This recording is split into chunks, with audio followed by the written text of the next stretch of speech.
Well, hello and welcome, and welcome to FBL Broadcasting. Welcome to me, FBL Smiler, and FBL Broadcast, part of the Community Corporation.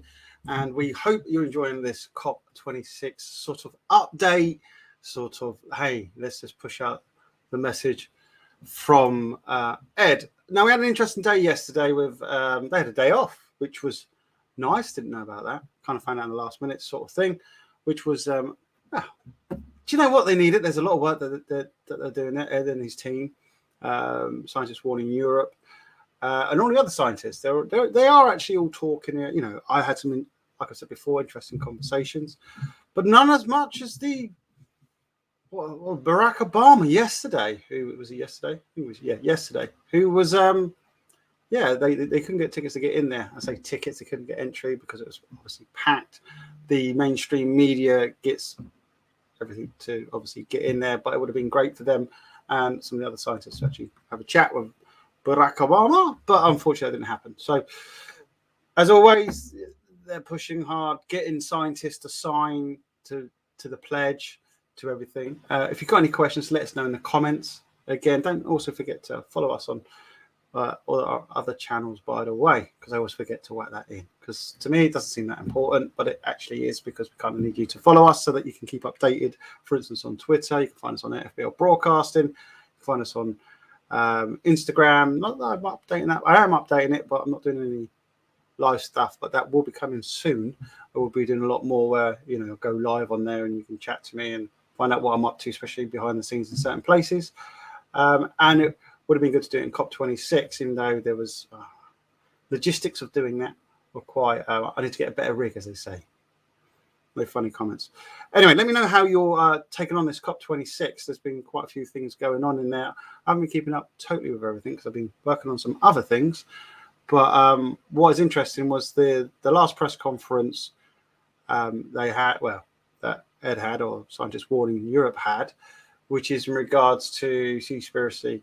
I thought that I remember watching that now and thinking, you know, all the stuff that's going on, and it was really, really great for them to, for them to go on there and work with Ed. So let me know in the comments, or maybe let me know in the comments or on the YouTube videos as and when you have them, and I'll pass on any questions and everything to Ed.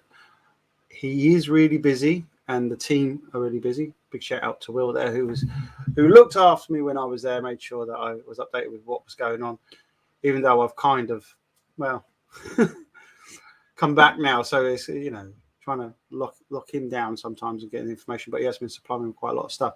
So today we have Dr. Helen Harwatt and Sunniva, Sorby. I'm really rubbish with names and pronounce them. The only reason I get my name right, Keneally, is because it's my name. So there we go. Food action. This is what today's press conference is about, and it'll be intriguing to see how this goes. I'm not caught up with the team in regards to all this, and I do apologise, but I will get better at it.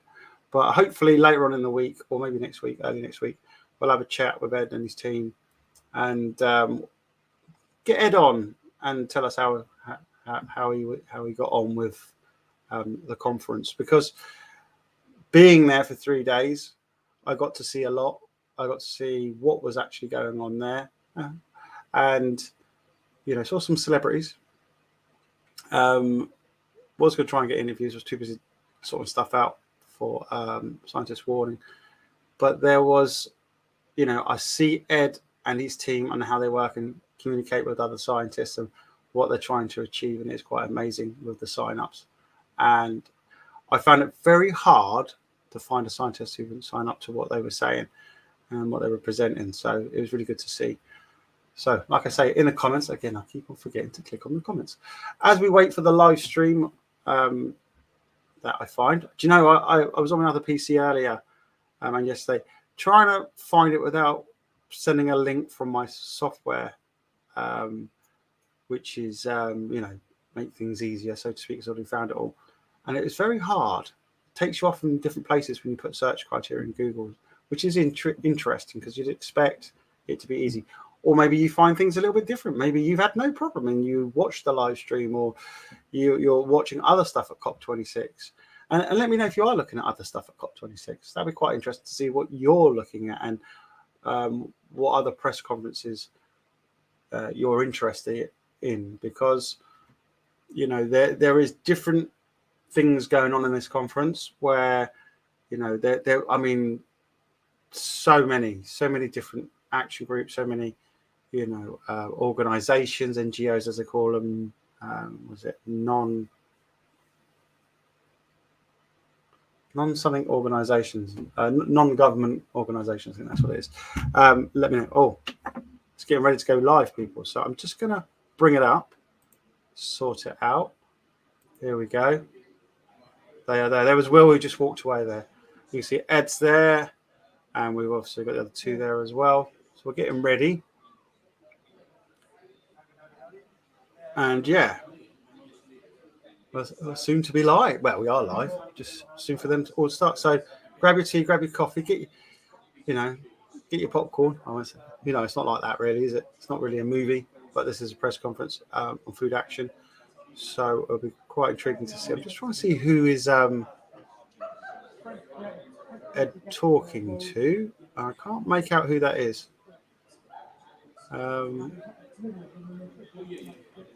It's not Rob. Scientist Rob. No, don't know that gentleman. So sorry, couldn't give you the in-depth of who he's talking to. So any questions for Ed, let me know. I will put them out there. But I do know that Scientists want to also live stream it on their YouTube channel. Do please click subscribe on their channel, click notifications, get notifications on what they're doing, get alerted to when they go live or if they push out any information, and follow them on their other channels. I believe there's on TikTok. There's also, I believe, Twitter, Facebook, and Instagram, I believe. But hopefully, us working with them and helping them out, I gave them a few pointers over the 3 days I was there on how to improve what they're doing and communicating. And hopefully, yeah, you'll see. I mean, the TikTok, somebody did ask the other week about the TikTok. Are they on TikTok? Yes, they are. It is. Get some funny comments on there, apparently. But do check them out on that. I'm just looking at my other screen just to see where they are and whether they're ready. And so, okay, well, I think they're going to be ready in a minute. Literally, how long have we got? We've got 2 minutes, I think. So, what else can I say except for COP26? Do you think it's worth the money that has been spent on it? Do you think it's addressing all the things you would expect it to? Because again, I was quite surprised when I got there about how it wasn't and what I was expecting. But it kind of was what I expected, like an expo. But again, each person different what you'd expect for it. It's my first time there, so maybe I now know for future reference. And it was great. And thank you to Scientists Warning Europe for inviting me there for 3 days. Would have stayed longer, but other commitments, unfortunately. But Ed's getting ready, and so are his guests. And I guess we'll be going live in shortly. So I will pass it on to the press conference 5. Here we go.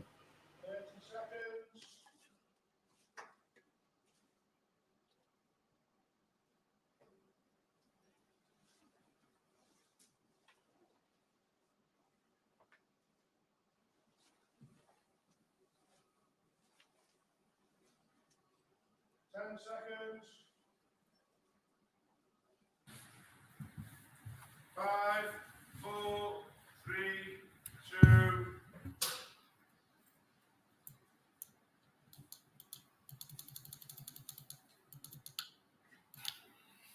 Welcome everybody to Scientists Warning Europe's event now here today. Thank you for coming. I'd like to start by thanking some of our partners that are here with us today and helped us actually get up here on the stage. So I'd like to thank We Have the Power, Sustainable Population Australia, the Interfaith Centre for Sustainable Development, the International Society for Ecological Economics, Facing Future Earth, and the Tzu Chi Foundation. I have with me 2 fantastic guests here today. So on my right, I have Dr. Helen Harwatt, who's from Chatham House and also Harvard Law School. I have on my right Sunniva Sorby, Arctic ice explorer and citizen scientist. Scientists Warning Europe has certainly been driving forward science-led action on the climate crisis now for a number of years, as have the great scientist warnings that have been issued. And we're trying to make sure that our leaders focus on what's absolutely necessary to save us in this existential crisis that we're in. There have been 4 major scientist warnings to humanity. In 1992, there was the first scientist warning to humanity. It was issued by 1,700 scientists at the time, including a majority of the Nobel Prize winners in science. And that said, we were on a collision course with the biosphere. The second warning, issued 25 years later on, was issued by 15,500 scientists. That's the World Scientist Warning to Humanity, a second notice.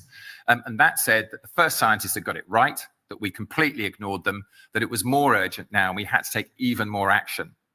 There was then, on the 5th of November 2019, the World Scientists Warning of a Climate Emergency, on the same day as President Trump was announcing that America should leave the Paris Accord, and that was issued by 11,500 scientists. There is now a 4th Great Scientist Warning, which has been written. It's available to see by going to our website on planetincrisis.com, and any graduate scientist can now sign it. It should be out for publication, we hope, by the end of this week, ready before COP has finished. There'll also be a film that's coming out as well by the end of the week, which is being directed by the director of the last David Attenborough, Johan Rockström film on Netflix. Now, within all the scientists' warnings, or at least the last 3, and particularly in the most recent one, the scientists look at 6 stressors. So in those stressors, there is population, short-lived pollutants, economy, energy, nature, and food, which is where we're going to concentrate our efforts and our thoughts today. And in addition, this latest warning goes much more into leadership issues as well. So it talks about what needs to be done right from a community and sort of parish leadership level up through local authorities and counties and states, up to national leadership, and even here on COP26, because it is so essential in the very short amount of time we've got left that our leaders get across the line and do what they're meant to be there for, which is lead. Not question the science, but take a grip of the science, agree with it, understand it, and just move forward and lead. And we're all crying out for strong leadership on this issue at the moment. So I'd like to now start by turning to Dr. Helen Harwatt, here on my right, and asking for Helen really to look at some of the comments in the food section of the World Scientist Warnings into Action paper. But before I do, I'm actually going to just read a little part straight out of the paper. Current agricultural production and consumption patterns have gone well beyond planetary boundaries and cannot sustain 8 billion people. The food system generates more than 25% of greenhouse gas emissions, around 70% of freshwater use, most deforestation and nutrient runoff, leading to freshwater and coastal dead zones. That's not a very good recommendation for how we're running our food system at the moment. So Helen, I know you were reviewing the paper as well and the food systems. Maybe you can give us an idea of what the paper was saying and give us some comments on it. Yeah, thanks, Ed, and hi, everybody. Thanks so much for being here today. I wasn't an author on the paper, but it certainly is very consistent with much of the research that I've been involved in. So just to begin with, I want to give some background context on why we're even concerned about food systems. So we know that there's clearly no business as usual for any sector if we're to align with 1.5 degrees and 2 degrees. And recent research has actually shown that food system transformation is essential for holding temperatures to 1.5 degrees. So even if we stopped burning all fossil fuels tomorrow, the ongoing emissions from the food system would actually prevent that 1.5 degree target. So we really need transformation across all sectors, including food. In terms of agricultural greenhouse gas emissions, as Ed has already mentioned, they contribute currently around 25% to global greenhouse gas emissions. If we expand that to include the entire food system, that accounts for around 1/3 of all global greenhouse gas emissions, and the livestock sector alone accounts for around 14.5% to 16.5% of all global greenhouse gas emissions. The land use is a really key component in this whole climate food picture. Currently, around half of all Earth's habitable land is used for agriculture. 78% of that agricultural land is used for animal agriculture specifically. And in return, we get around 18% of global calories and around 37% of global protein for human consumption from the livestock sector. Agriculture is also the major driver of land use change currently and historically. So that includes the loss of carbon sinks from, for example, deforestation, and is also the main driver of land degradation. It's also the main driver of biodiversity loss, which is a really important component when we're thinking about climate in terms of resilience and adaptation. So one of the recommendations in the paper is to take the systems approach, which really aligns with the research that we've been doing at Chatham House as well. And this is so important because I think the temptation is to look for technological fixes, which are necessary, but certainly on their own are nowhere near enough. We also can't just look at local food as the solution. It's part of the solution, or it could be in certain contexts, but it's certainly not the only solution. And similarly, we can't just look at consumers and do kind of nudge tactics to actually try and encourage them to eat more sustainable choices. We really need to look at the entire system from start to finish. And in the article, action was identified across three main areas. So that was food production, land use, and farming practices. So in terms of production, the main recommendation is from high impact foods to low impact foods. And generally speaking, that means animal source foods to plant-based foods. And if we go kind of full spectrum on that, globally shifting from current diets to plant-based, that would actually reduce food emissions by around 70%. Conversely, on a current sort of business as usual trajectory, the livestock sector alone by 2030 could use around half of the emissions budget consistent with 1.5 degrees. It's also really crucial to reduce food waste in that, which is a really key part of reducing the actual demand for food production overall. So in terms of land use, preventing further loss of carbon sinks and habitats is absolutely essential. And also on top of that is to restore huge areas of land that's already been lost. So all of those carbon sinks, for example, from deforestation.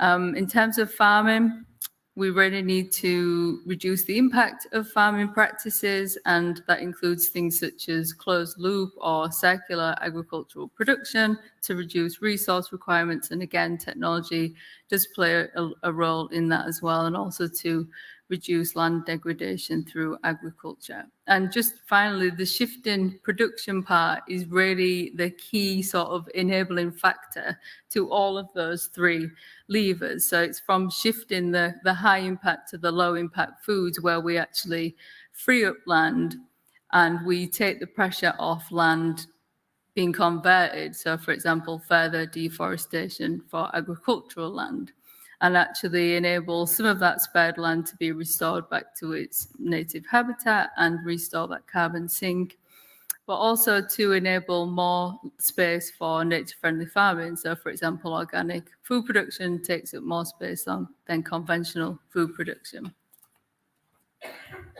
Great, thanks very much, Helen. I know that you've done quite a few other studies as well as helping and reviewing what was in the Scientist Warning paper. And one of your studies was looking at food systems and land use, particularly around the UK. Maybe you can give us an idea of what you were covering in that. Yeah, sure. So I will cover the global analysis that we followed up the UK too, just because Great. we're at a global conference. Sure. So we published this last year in Nature Sustainability, and what we were really curious about is the carbon opportunity cost. So we know that land use is a major issue for agriculture, but also we tend to think about carbon sinks in terms of current deforestation rather than sort of historical. So we were really curious to look at the carbon opportunity cost of current agriculture. So what could that land actually sequester in terms of removing emissions from the atmosphere if it wasn't actually used for agriculture and was instead returned to its native habitat. So this is what that looks like globally. So first of all, if you just imagine all of those green areas are orange, that gives you an idea of the land use occupation of animal agriculture in this example. So that's all crop land use and all permanent pasture land use for animal agriculture globally. And then if we look back in the green form, that shows you the carbon density, or what could actually be sequestered on that land if it was no longer used for pasture and cropland, but was actually returned to its native vegetation or habitat cover, which in this case we disaggregated to grasslands and forest lands.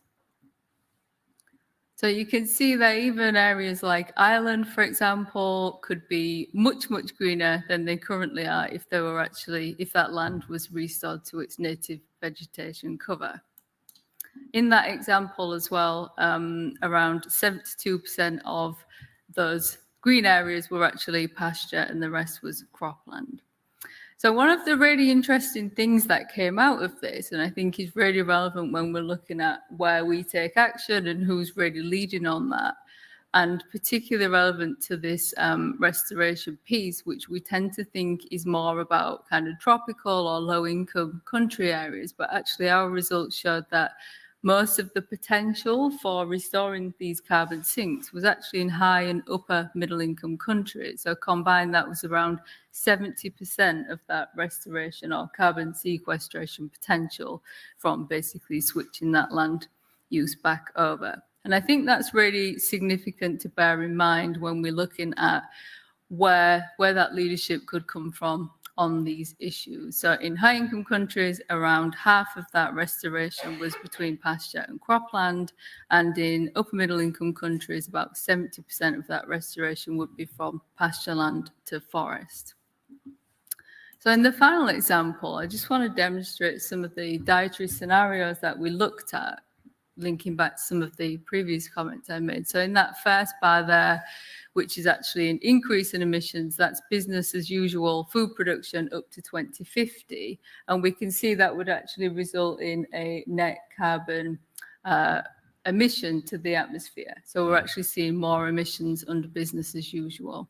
The second column is the Eat Lancet Commission diet, which is around 70% reduction of meat consumption to current diets. And that is equivalent to around a 9 years worth of current CO2 emissions removed from the atmosphere if we shifted to that diet globally by 2050. And in that final column, if we go full spectrum to a plant-based vegan diet, that would actually extend that 9 years to 16 years worth of CO2 removed from the atmosphere. And that's really a substantial amount if we think about the greenhouse gas removals that the IPCC are estimating that we need this century. So that's somewhere between 100 to 1,000 gigatons of CO2. And in total, that final vegan scenario, for example, was around 550 gigatons of CO2. So it's somewhere around 50% of that potential total carbon dioxide removal that we need this century. So a really, really significant role to play for food systems in this whole picture. Yeah, great, absolutely. So thank you for that. Now I'd like to bring in our other guest here. So Sunniva Sorby, who spent 19 months in a hut in the Arctic with a colleague and a canine companion.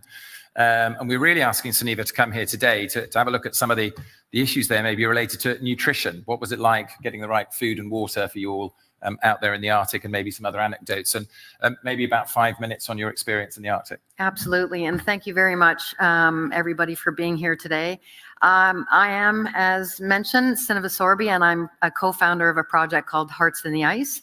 And for 19 months, and we all have a very deep personal connection to food, don't we? And without it, we don't survive. And in the Arctic, it could not be a more important issue than it is today, because many people in the Arctic depend on ice and traditional weather patterns for access to food, hunting and fishing. So for 19 months, I lived in a remote trapper's cabin called Bumsaboo with my expedition partner. This is the trapper's cabin right here. And we actually demanded all of our suppliers to not package our food in lots of plastic and to actually make sure that everything we had was sustainable. And I have to tell you, this was nearly impossible.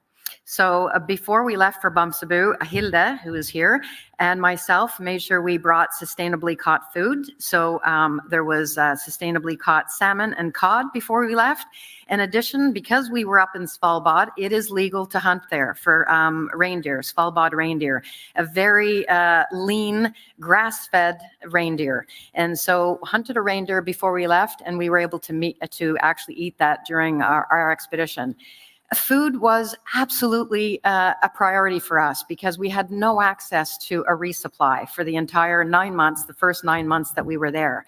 So this meant making sure that we took care of every single thing we brought in.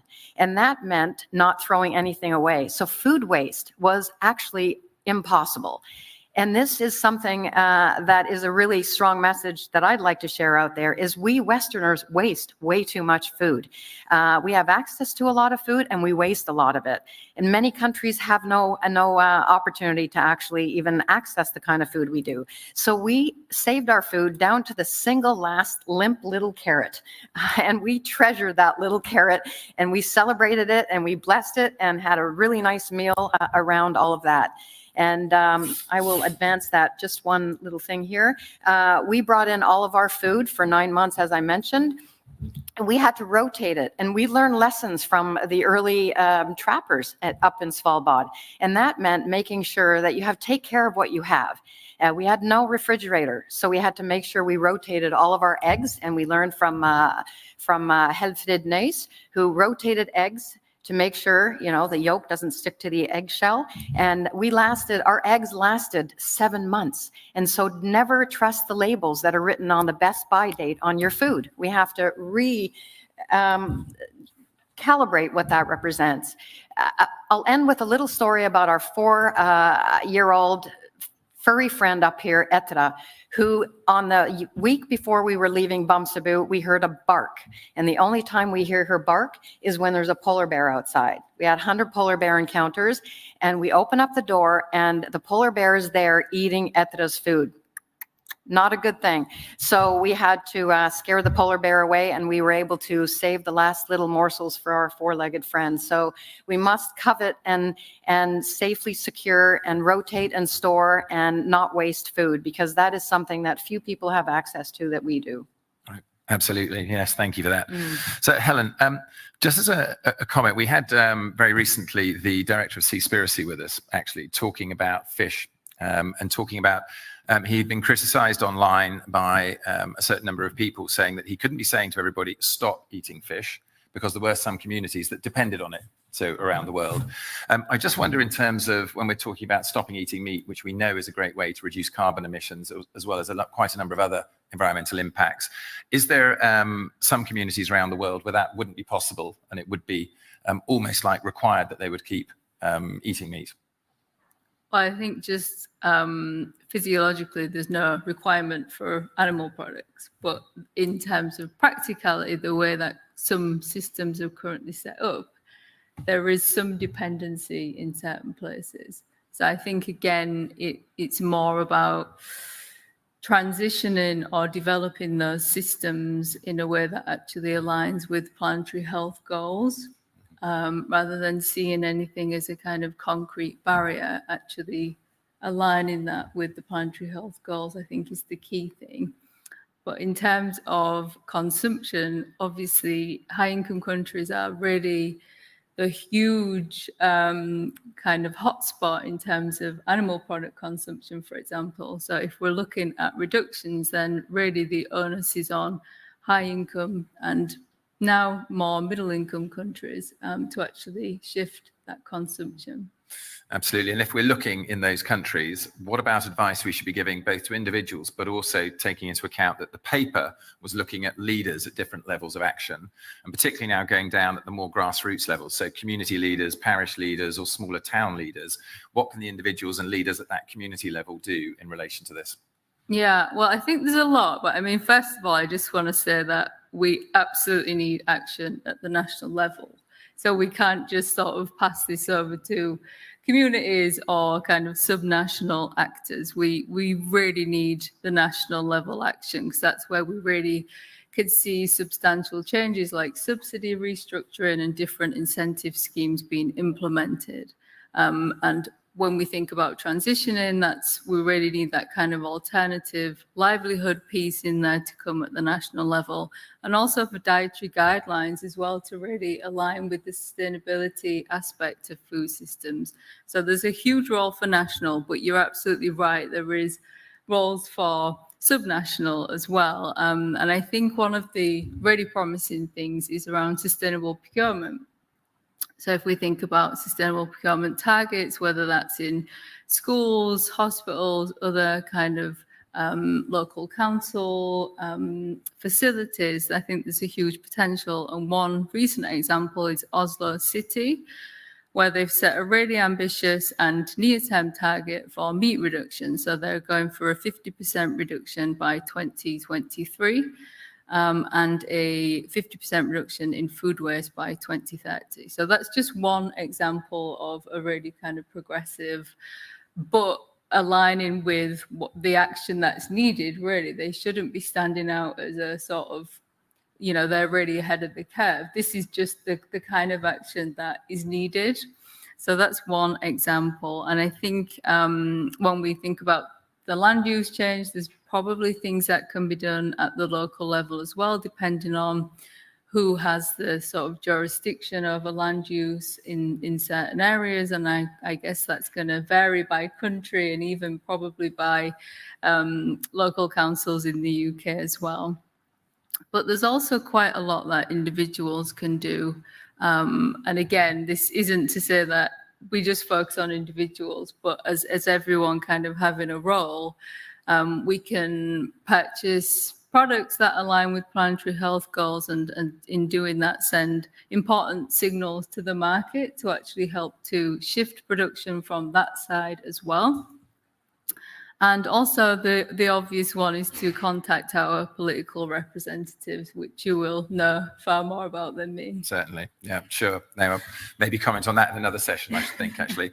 In addition, we had Tim Jackson here, and we were talking about the targets that we should be going to. We have this currently politically negotiated target of 2050 that we keep trying to shoehorn all the science into to get us there, and it becomes increasingly difficult as we don't actually do anything with our NDCs and we don't follow our NDCs. And Tim was espousing the target for net zero of 2030. And when we talked about actions on that, and I mistakenly said to him, okay, Tim, so if we were going to take a linear route to 2030, what would be your first couple of actions you would take immediately to get there? And he corrected me to say that it isn't linear. It's a hockey stick with a very deep curve at the beginning and then tapering out towards the 2030. Assuming that that is what we need to do within the food system part of it, getting us to 2030 net zero, what would be the actions tomorrow if we got one of our illustrious leaders, such as Prime Minister Boris Johnson or Prime Minister Mario Draghi, to say, right, 2030 net zero is our target. I'm going to be bold. I'm going to grip it. What would be the immediate needs within agriculture the day after he said it? Well, that's a tough one, because I'm thinking more of a system. So we need to change production, we need to change consumption, and we need to change everything in the middle. But I think when we think about existing carbon sinks, that's really the priority to prevent any further loss of carbon sinks. And that really means an end to growing the agricultural sector, essentially. So one immediate thing would be a peaking of livestock production, which would really send that strong signal and would give us the best assurance of not actually needing to expand agricultural land into pristine habitats and causing further loss of carbon sink. So similarly to what we're thinking about around peak oil and peak carbon, the peak livestock piece, I think, would be a really strong initial commitment that would really send a lot of signals throughout the whole system. Great. And one of the things we'd have to do for the general getting to carbon neutrality by 2030 would be immediately stop subsidies of fossil fuels and immediately start taxing the polluter and taxing those that were emitting. With methane emissions from agriculture being so huge, Would one of those things be putting taxes onto methane emitting large agricultural organizations? Yeah, I'm not sure if it's really about taxing or just about restructuring subsidies for agriculture and actually incentivizing different production. Because I think with taxing, there's that option to just continue but at a higher cost. So if the producer and the consumer are willing to pay, and we see this with fuel, for example, so petrol and diesel, if the consumer is willing to pay, the demand will continue or will even rise as GDP and wealth rises. So that's quite a high risk strategy to rely on taxation. Right. I think it's mostly about restructuring the subsidies and the incentives to actually shift away from those high kind of methane foods. Right. Okay. Thank you. And there's obviously an overlap with the biodiversity issues. So, and 2030 target may be the right target for getting down to carbon zero. And currently we're talking about 30% of nature and the seas protected by 2030. How would that overlap with the ideas of changing the food system that we've just been talking about? Yeah, I mean, there's definitely some important overlap with that 2030 target. So one of them would be to end deforestation, which we've had some commitments to already at this COP. That's a really important one. I think the time frame, though, is something that is concerning. So are we talking about ending deforestation in 2030? Or is this, so from now to 2030, we've actually got a pathway with recognition of those key agricultural commodities that are actually driving deforestation and sort of tackling those issues rather than, again, putting the onus on 9 or 10 years into the future and then stopping when we could have lost way more forest than we currently have. So I think there is overlap, but again, it depends on what the actual detail is. Yeah. Okay, definitely. Now, coming near the end, Sunniva, and in fact, one of the things that the paper covers a lot is about trying to inspire leadership at all sorts of levels and that sort of thing. I'm delighted that we have two fantastic female leaders up here in different areas and to be inspiring the right kind of leadership. And we probably wouldn't be in the mess we were in if we had female leaders leading many of the countries in the past and leading the efforts we're making on climate change. Maybe you could give us a few comments in the next minute on leadership. And maybe any lessons that came out of your polar expedition on leadership. Absolutely. Well, I think it's very clear that we need leadership across all arms, and that's all about collaboration. And that's something that we see mostly with females in leadership today, but we see it with you as well, Ed. So this is very important. Leadership up the channel does not work, and we have not seen that be a model for success in today's world. So I think our project Hearts on the Ice was extremely successful because we were all about collaboration across all industries, across boundaries, and it was about supporting each other in our efforts towards a similar goal. And I think that is what we need. We need leadership with heart, compassion, soul, and encouragement for everybody. Yes, great. Thank you very much for that. Now we come to the end of our presentation today. So thank you to both of our speakers. And I think we have to come to the point as well of recognizing the kind of leadership that we're needing. In relation to our paper that's been brought out, the World Scientists Warning into Action paper, we're looking for more scientists to show leadership all around the world, to engage with their communities and to engage with their local governments and governments at all levels. But we need leadership at this COP26. We have seen a dearth of leadership over the previous COPs. We're on COP26 and we're still trying to solve the same problem we had at COP1. And we have to put it right now. Now, we're on a race, we're on a marathon, and we're trying to break the world record. And we've been training and training and training for it. And that world record is what we've got to do. And that's what we've got to do in terms of carbon emissions. But now we've turned up to the race meeting, and actually we've trained for the marathon, and it's a 10K. Because it's actually got shorter because we've lost a lot of time. So what we need now is our leaders to get up there to run the 10K, not the marathon of 2050, but the 10K of 2030 and get us there safely. This is about the survival of humanity. This is not about everybody getting comfortable economic goals into what they're trying to do at COP26. So let's see those leaders grip the metal and go forward and give us the real efforts that are actually going to save us in this crisis. Thank you for coming.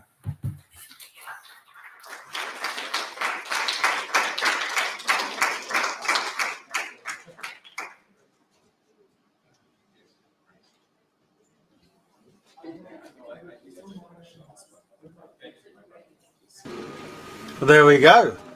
Another very interesting, informative press conference. I'll just remove that now. There we go. So, what did you think of that? Let me know in the comments. Food farming ideas from Helen there in a nature-friendly farming. Sort of going ahead. I see a lot of that already in other countries where, for instance, like a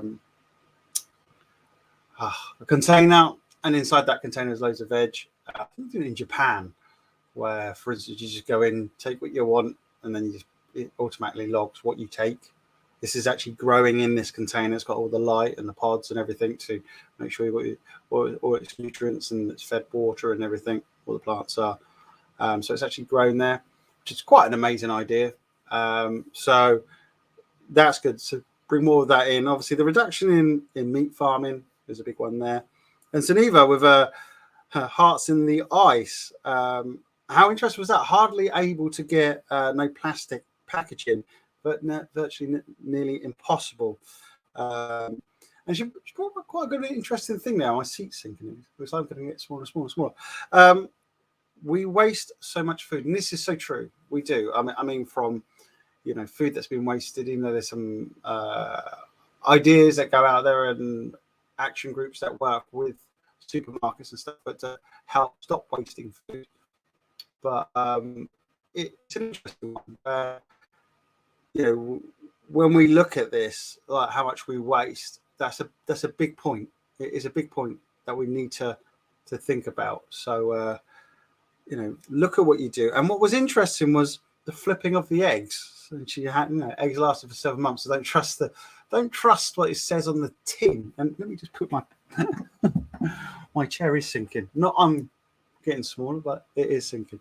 So yeah, so that was an interesting one. We've got flipping the eggs to get 7 months. So there you go. So when you eggs go in your fridge, turn your eggs, and then hopefully they will last a lot longer, maybe 7 months. One of the good things about eggs is if you look locally, there's a lot of eggs that are sold locally, that are fresh, away from the contraption of the mechanism of the of the system of the production.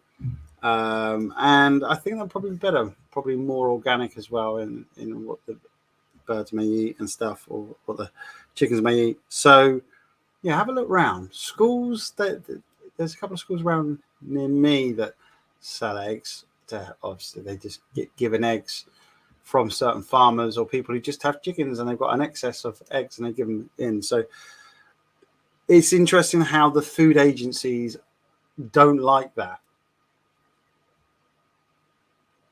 Government-run food agencies, yeah, they're quick enough to put a little sticker on it. Oh, this isn't right. So things get a bit crazy when you start to look at government organisations and how they put restrictions on because of certain mechanical processes haven't been followed, or certain mass production hasn't been followed or can be followed, or it puts a little dent in their market. So looking for local food is also another good thing. Locally grown food, or reared food. Can't say that enough. But very interesting. Brought the dog in. Love a husky. Huskies are amazing animals. Love them. And interesting how the polar bear smelt the food, was there, the dog alerted. A very interesting story. Would like to obviously get Sunniva on for a chat, as well as Helen Harwatt, because from Chatham House, nature-friendly farmer. Interesting as well what she said there in regards to taxation. It has said to me a few times about taxation. I don't think taxation is necessarily a good thing. The governments get enough money in taxes and they abuse that money. And I do think when you allow them to put more taxes on, they just waste the money. And it's more educating people into how to be better in sustainability is also good. Take, for instance, I have a camper van, yes, and now I've got to buy super unleaded because it's past a certain year. So it ruins the engine, apparently. But my whole idea there is to turn it into a electricity-run vehicle. And, Frankie, amazing vehicle, amazing piece of equipment that allowed me to sleep in there for 3 nights. So, and it was okay. It was cold on the outside, but under the duvet it was fine. But I don't use gas also to heat. I'm a bit like, no, I don't use it. I ripped out the gas from Frankie because I don't like gas. I don't think it's a safe thing to have. Even though, yes, I have petrol in the vehicle. That's another thing.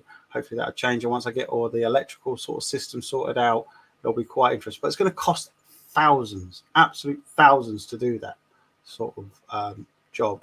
And hopefully we're back in and more work and blah, blah, blah, blah. We can create a series in showing how that can be done. And I think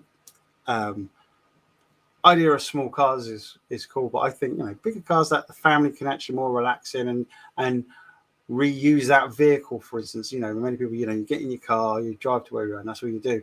Where with Frankie, for instance, we can go to, you know, a restaurant, a fast food outlet, whatever, and we tend to actually eat in Frankie because it's more comfortable. We can have music on, and, you know, we're not, you know, it's not that we're rushing and we got to do whatever. It's just seems more friendly and comfortable and like eating from home. So let me know your ideas. Put them in the comments, especially if you're watching this on the replay. Let me know what you think of COP26. Let me know what you think of Scientists Warning Europe and also the guests that they've had on. Please check out the other videos or other live streams that we've done, especially ones when we were there. I do know that I need to redo a couple of them so that you can hear me talking. I know it wasn't that good because we were using a new idea on the laptop, a new laptop we have.